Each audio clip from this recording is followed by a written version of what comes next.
So the wait for our first Premier League point continues after another defeat on the road. 3-1 the final score at Brentford. Alfie, conceding 3 at Brentford is nothing new, but what was your take on the game? How was this one slightly different? Well, it was slightly different because we were spared the embarrassment of a third consecutive 3-0 thanks to Yuki Sugawara, Tyler Dibley and Adam Lallana, largely. Other than that, I mean, it didn't feel too different in that we probably knew the game was going to be lost fairly early on. I think the biggest problem, obviously, is the mistakes in possession. You know, they've conceded 5 goals now this season. 4 of them have been directly from giving the ball away with the ball at their feet in their half.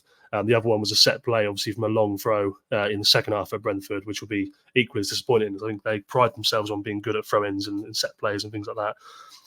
So there's a clear problem there, isn't there? And Russell Martin, after the match, he talks about coming into the season knowing what the narrative is going to be. And unfortunately for him, it's the narrative because it's happening ultimately, and it's cost them 3 games now. I don't think it means that we need to throw everything out, and they're not going to do that. They're not going to throw everything in the bin. But clearly they need to get better at it, and they need to maybe speed it up a little bit, or to just be a bit more courageous with it and try and get through the lines. Yesterday, I didn't think Brentford had to do that much to win. That's the biggest disappointing thing, I think. Brian Mbeumo scored a couple of goals and absolutely ruined my fantasy team. But he didn't actually do much, didn't have to do much. You know, they weren't brilliant, Brentford, but they were aggressive. They do the best thing they are. They're fantastic in transition. They're a super high aggressive team. Thomas Frank thinks they're one of the best in the country at it. And they absolutely just swallowed Southampton alive. And Brian Mbeumo got gifted 2 goals, and that won them the match. So, yeah, a lot for Russell Martin and the guys to think about over the next 2 weeks. And maybe they'll be a bit disappointed they've not got another game for a while because of the international break. So, yeah, a disappointing afternoon. But I think that it's still very, very early days in the season. We played 3 games. There's a long way to go. We'll get into some of the goals in just a moment, Steve. He said yesterday, I knew this was going to be the narrative from the start of the season. It was also the narrative for a large part of last season as well. This is not a new thing that we're talking about. No, it's not. And we showed last season that we were, I mean, for all that people say that Russell Martin's a purist and he's stubborn and he won't change. I mean, last season demonstrated that absolutely, yes, he can and he will. Because he changed things after the Sunderland and Leicester debacles. He changed things after, well, Leicester again, and Stoke at the back end of the season. So there have been significant changes made to the system and to the sort of kind of preferred starting 11 lineup. And I expect that to be the same case again when we step out against Man United in 2 weeks' time. Ultimately, I don't think anybody should have been particularly surprised by the starting 11 yesterday at the GTEC. I think ultimately that is the team that has been kind of put in place, and it's been more or less set in stone over pre-season. I think really once Brereton Diaz was in the door, to have that sort of second attacking option, although frankly his output yesterday was more or less non-existent. But I think the system will now inevitably change, and I think we saw Wednesday actually at Cardiff what that system might look like in terms of the shape, where I think we're more likely to see maybe 2 sitting players, and actually we take one of the centre backs out.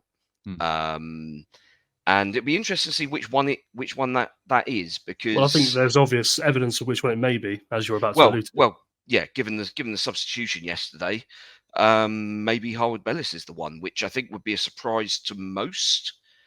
Probably to him as well. Well, I mean, given that we've obviously paid significant money for him pretty recently, and he's still the England under-21 captain, as far as I'm aware. So yeah, I think that's the lineup this time in 2 weeks' time is going to be interesting. I think because as I say, probably one fewer centre back, an extra guy sort of holding in midfield, whether that's Leslie Ugachukwu or maybe they go with Mateus Fernandes as a kind of sort of drive from deep kind of player, which I mean he looked quite impressive, I thought, second half yesterday, and they'll obviously be clamour to get Tyler Dibbling into the sides given his impact off the bench as well. But I think Dibling's best place at the moment is fulfilling that role of a sort of impact player once the fullbacks have had a little bit of a run around, and he can kind of drift in field and ghost past them a little bit. I think starting games at this level is a different beast, but we'll see. Maybe Russell Martin sees things slightly differently and just decides to throw him in and see what happens. But as I say, I'd be quite surprised. Yeah, well, there's certainly plenty for us to get into this week. Jon, welcome to TSP. I know you've got some Brentford fans in the family. So, what was your take on the game yesterday? It's a tough place to go. Yeah, Brentford fans in the family, aka my father-in-law. So that's only ever going one way, isn't it? But yeah, it was. It's kind of the same again, which is frustrating to see. What's more frustrating for me, as a generally speaking optimistic Saints fan, is everyone crying about it, how it's all over already, kind of thing. People taking issue with the system as it's described. It's early days. It's 3 days in the season. Yes, we're seeing the mistakes, but I think we were all expecting them to come. Like all through last season, when things didn't quite go right, not necessarily conceding goals, but we'd slip up or make a mistake. I was just thinking, in the Premier League, you're getting punished for that, and this season we're seeing it. So yeah, time will tell. I really should have introduced you as an optimistic Saints fan, because they're kind of few and far between, certainly on this podcast anyway. Alfie, there was the one change to the starting lineup. Aaron Ramsdale coming in for his debut. I think you called it. I thought it might be that he was on the bench. I thought, joining that late on Friday, and there was a lot to obviously take on board. But you've done quite a bit of digging into Aaron Ramsdale and how he can help the side. How do you think he got on yesterday? Yeah, I think the only reason it wasn't really a surprise that he came in was because at the end of the day, they've spent best part of 25 million quid on a goalkeeper. They're not going to take any time with that, are they? And I think Russell Martin's speech, which I thought was really honourable and noble, about Alex McCarthy the day before the game, where he said that we have to credit Alex McCarthy. Like, he's got 100 odd appearances for the club, and he was massive in the playoffs. But he basically said, and that's the last we'll see of him, because we've now got Aaron Ramsdale, who I really like. So it wasn't a massive surprise at all. I thought he did really well. I think the fact that he got 2 introductions to play for Southampton. First of all, we got the fans. I thought it was a really good reception between each other for that. And then within about 45 seconds, he made a save one-on-one and kept them in the game. Really low down at the feet of, I think it was Kevin Schade. I thought he had a good game, actually. Aaron Ramsdale, he had a lot to do, conceded 3 goals, obviously. I think somebody on Match Today maybe even described it as a horror debut, but I don't agree with that at all. I thought he did well. He's obviously going to be tested this year. One of the things I think can help with is, looking back at what he's done, he's clearly the best shot stopper this club has had for a while. He's excellent at that. The footwork is the reason why he was taken out of the team at Arsenal, but Arsenal have a lot higher expectations, and they can be a lot pickier about the players they choose. For Southampton, I think he's certainly probably the best option they could have got in goal this summer. And he does have a tendency, when he's under pressure, to go long.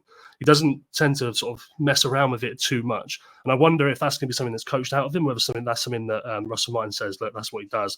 But if he does, it might end up suiting them, because had McCarthy gone long at Newcastle, it wouldn't have been a problem. So yeah, I like what he offers. I think he's a really good signing.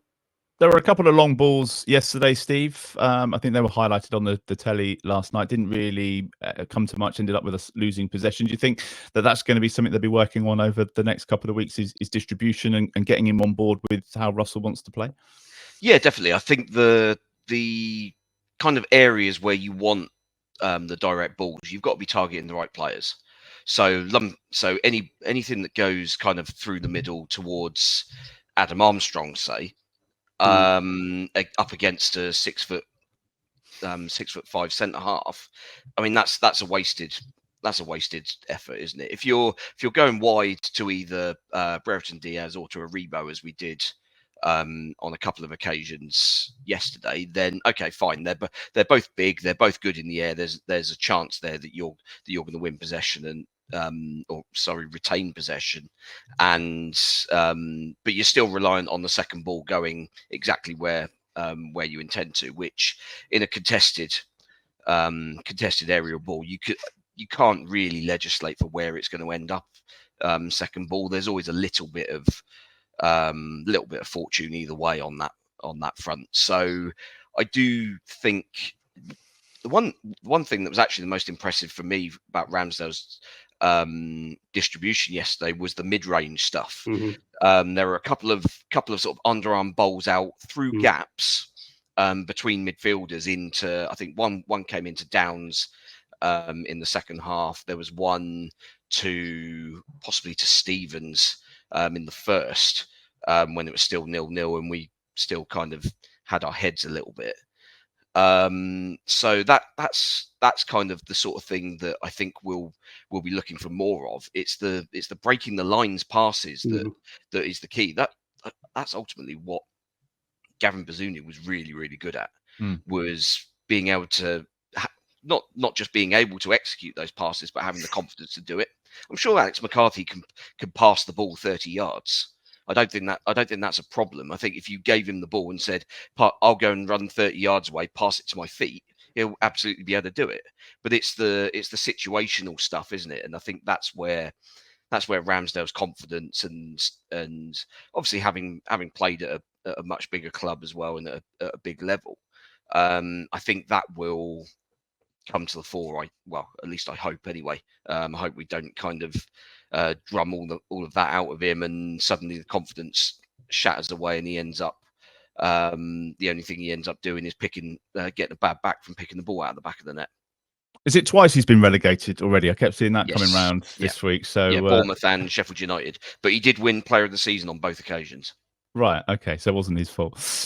John, let's get into the elephant in the room, if you like, then the system and the mistakes yesterday. I know we talked about that these are the kind of things that get punished at this level. Do you see it as just teething problems? Do you think there's still a little bit of getting to know each other and some players in there? Or is it just something that's going to improve with time? Yeah, I think it will. I mean, end of the day, last season, we did it to great effect a lot. Frankly, it's people are very quick to forget that we went on a 25-game unbeaten run playing a particular style, admittedly against championship clubs, but we still did it. I think the difference here is, and I think we talked a bit about it before. You certainly mentioned it, Steve, that these are Premier League players, and you just do not have the time that you have in the Championship. There's no time. There's so many times when it's just dawdling. It looks like dawdling. It's probably not. It's like a split second, but it looks like dawdling on the ball because we're trying to pass it around the back or pass it back to the keeper or whatever. So I think it's a case of, maybe a bit more awareness, maybe a bit more sort of speed with the passing. Like you say, a matter of time is what it will take. And the one thing I was sort of looking forward to about the system was, last season, we seemed to do best when Russell Martin had a week before or between games. So it seemed like, he sussed out the opposition better and we played better and got results as a result. So I thought, in the Premier League, way fewer games, we'll be way more prepared. Obviously, that hasn't happened yet. But hopefully, we have got this international break now. Be interesting to see what comes off the back of that. Really interesting, I think. Yeah, I guess the key thing for me, mine, is that Russell Martin obviously is not going to change. He will make tweaks, as Steve has said, and they have done that. Make tweaks to the system, make tweaks to the attitude, but the key thing for me is to remain consistent now with the players. And last season, it's easy for him to point to, this is why you should do this because we're going to win these games. When they start getting beaten week in, week out, like they have done now 3 in a row, and when the heavier losses come, you've got to make sure the players still believe in it and the players are still on side. And he's got to be consistent with his messaging. I think he will be because he is with us. But I think that's important for him. He won't deviate. And I think that maybe is a strength, even though it's perceived as a potential weakness. The other thing to say is that players have come into the club to play this way. And I don't think it's lip service. There are players who have joined the club because they like the way that Russell Martin manages, the way he manages a group and a team, and the way they ultimately get a chance to express themselves. So I don't think it's right just to write him off as some Wally who's trying to do something that won't work in the Premier League, because there are certainly loads of pros to it. We're seeing the cons at the moment, and ultimately, if things don't change and if they keep making the same mistakes, then they're not going to win football matches, because you cannot give, like John's just said, the level of player like Brian and Amo-Ameyaw basically 2 open goals a game, because that's just not going to work. So they've got a lot to work on, but I don't think it's right to write people off yet. I think that's gone a little bit over the top. But when he's taking the blame after the game, I think he did it after the Nottingham Forest, and he said, well, that wasn't, that was my fault, the way we set up. And then I think again, he said, well, it's my fault because I'm asking them to play this way. That's when Jack Stevens and Jan Bednarek are running into each other. That's not his fault, though, is it, Alfie? Is he being a bit too protective of the players at times? Well, he's a particularly protective manager of players when it comes to the system and the vision and whatnot, because it is his vision. And I think what he was specifically taking responsibility for last weekend was the two forwards, playing the two forwards and effectively no strikers. That was specifically what I think he was referring to. And he did change that. Ben Brereton Diaz still sort of hanged out on the left touchline. Adam Armstrong was very much through the middle. And then Yuki Sugawara sort of provided the width from the right. So I don't think that. But that's not to say that he's not ruthless, because in the press conference last night, I think he whether he realizes it or not, he mentioned Adam Armstrong 2 or 3 times in sort of, that big chance that he missed. He would have scored that. He said maybe it's attitude. So I think he has a ruthless streak in him. I don't think he lets players get away with stuff. But when it comes to his vision, I think he does just put this umbrella around them and say, look, I'm asking them to play this way. It's not their fault. But yeah, I think coming on to that, they're going to make changes, and what the team looks like in 2 weeks' time is going to be very interesting. There are going to be players who are out of that team 100%. I wonder if he'll still play the same system in terms of 3 centre-backs, because I think he wants them on the pitch. Maybe I'll be wrong, but certainly I could see Will Smallbone or Joe Aribo, one of them dropping out, Adam Armstrong dropping out, and maybe a couple others as well. Well, he hooked Armstrong at half-time, didn't he? I assume that was tactical. There's nothing to say that he was injured, Alfie. He didn't sort of allude to that. No, absolutely. That was purely tactical. And let's be honest, Adam Armstrong was a hero for us last season, but at the time, that was the right decision. Yeah, we've all got the T-shirts. Steve, I guess the big question as well is, have we got the quality in the squad to play that way? There's a few. There's the T-shirt for those watching. Have we got enough quality? Is he expecting too much of the players that we've got? I don't know. I mean, we're not going to know the definitive answer to that until May. Or at which point after 30 games, that little R comes next to our name. But it's at the moment it's looking very difficult. But I think partly we seem to be making it look difficult. There does seem, like Jon mentioned, that it seemed like that the passing out from the back, like we saw during pre-season, everything was quite zippy, everything was quite fast. And I mean, yeah, you're obviously playing against predominantly weaker opposition. I mean, less so in those 2 home games against Lazio and Getafe, who are both top division sides, both well established. And we were largely fine in both of those games. And yet we've come into the season. We were great up at Newcastle for the most part in doing that. And then suddenly we've come into that home game against Forest, and everything has got sluggish. We obviously, the manager's admitted he got the system wrong. We've come to Brentford, and we had like 15 minutes in that first half. After Brentford's initial 5-10 minute burst, we had 15 minutes where we were well on top, could have scored. I think Walker Peters had one save by the keeper. Aribo's hit the bar, which I didn't realise it even hit the bar until I saw the highlights earlier. Like from the away end, it just looked like he'd the ball just looped sort of harmlessly past the post. And so so we had those 2 half chances really, but we had a lot of the ball, and we moved it around quite quickly. We got ourselves out some tight situations and looked like we were fairly confident. And then all of a sudden we have a couple of little moments where we gift possession away, and it all comes from not having the conviction to play the pass at the right weight. I always think in football, especially when you are trying to play a passing system like this, you are far better to overhit a pass than to underhit it. Because if you underhit it, then it's almost certainly going to be intercepted, especially at this level where the anticipation of players is just streets ahead of the Championship. Whereas if you overhit it, okay, if your first touch is bad, your first touch is bad, but you at least then have an option to deal with that situation that you kind of bring upon yourself if you miss control. But if you assume your touch is good, if the pass is zipped into you, then there's basically nowhere for an opposition player to go. Really, they can't. You can't intercept a zipped pass unless you've telegraphed that pass so obviously, and we don't really do that.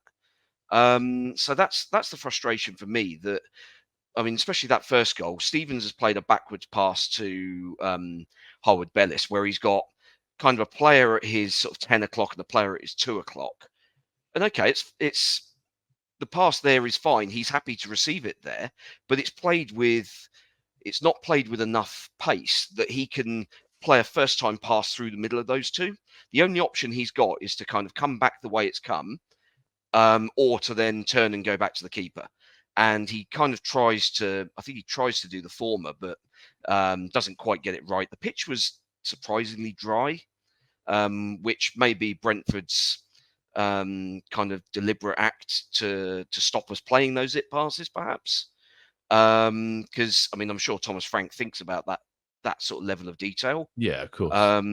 That's definitely the sort of thing that they would do. And so yeah, once that pass is under hit, yes, obviously Harwood-Bellis is the one that loses the ball, but I think it's the step before, and even maybe the one before that, where Stevens is faced with having the ball at his feet facing his own goal.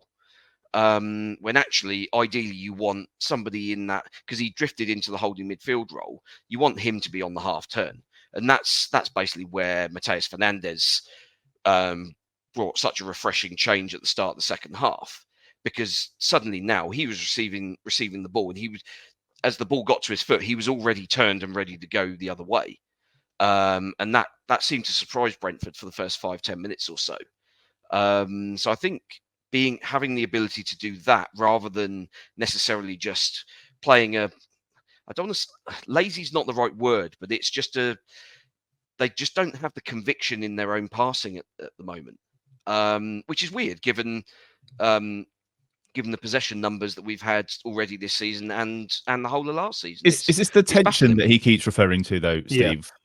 Yeah, maybe. He was talking about tension in the stadium, wasn't he, against Forest? I think he used the T word again. There's these little buzzwords that tend to come around. Tension seemed to be the one yesterday. Yeah, perhaps. I mean, I missed the Forest game, unfortunately, so I can't speak for what the atmosphere was like in that one. Yeah. But I mean, at Brentford, it was, I think, it's always different in away games, because obviously where you've only got 10% of the crowd, you can't generate as much noise, and therefore, actually, I mean, sometimes you won't have that tension because you don't have the sort of angstness of your own fan base kind of on your back saying, "Come on, get it forward and stop messing about," and all this sort of stuff. But at the same time, you've got Brentford fans who are obviously realising that we're struggling a little bit under pressure, and then as soon as the ball kind of gets into a pressure situation, they're then encouraging their own players, and that's prompting the triggers, and then we're getting a little bit flustered. So yeah, tension's probably a reasonable word to use. I don't know how you necessarily resolve it, other than, I mean, you get that first win on the board, and suddenly the mood changes, doesn't it? I think I don't think they'll be necessarily lacking confidence as a collective, but I think certainly there are maybe one or two players who are having those sort of little self-doubt in the back of their minds. Do I belong at this level at the moment?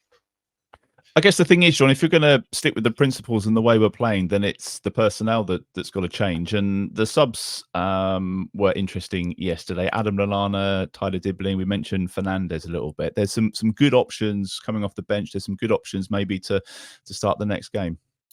Yeah, big time. And those are the three subs who all looked pretty epic against Cardiff. Admittedly, it's Cardiff and it's a Championship team, and it was quite nice to sort of live the days of last season effectively in that game.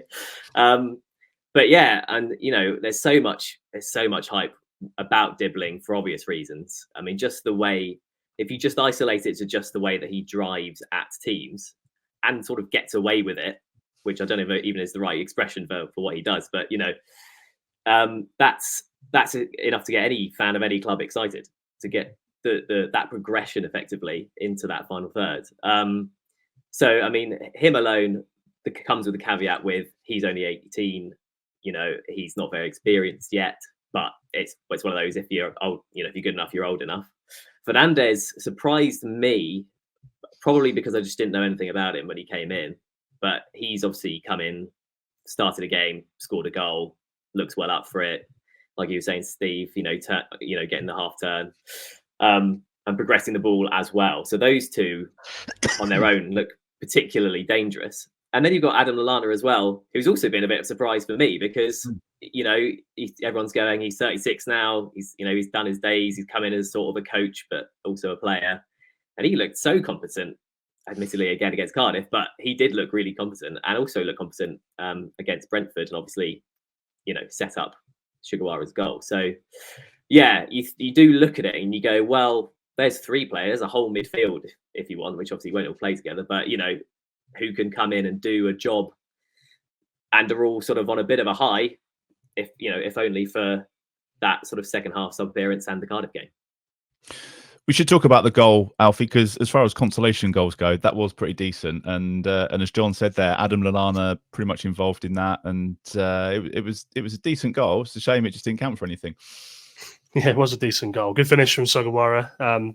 John's already spoken about dribbling at length, and I think he summed it up well. Adam Lallana he has surprised me. When I spoke to Adam Lallana out in Girona, I think the one thing he said to me was he was actually quite nervous about coming back and playing in front of the fans again because he obviously knows that he's not as good as he was 10 years ago. And he obviously, maybe the Saints fans haven't watched him that closely and they didn't know what sort of player he is nowadays. So he had a bit of tension, if we're using that word for the week, about that and about whether he can still impress the fans. And I don't think he's got anything to worry about at all because he looked the classiest player on the pitch when he came on at Cardiff. And he's already had an assist, the first one of the season in the Premier League. He looks really good. The question mark is how many games can he play? Obviously, he tried to warm up for a preseason friendly and then missed 6 weeks. So clearly, at his age, there is a risk with putting him on the pitch, I suppose, and losing him for a bit.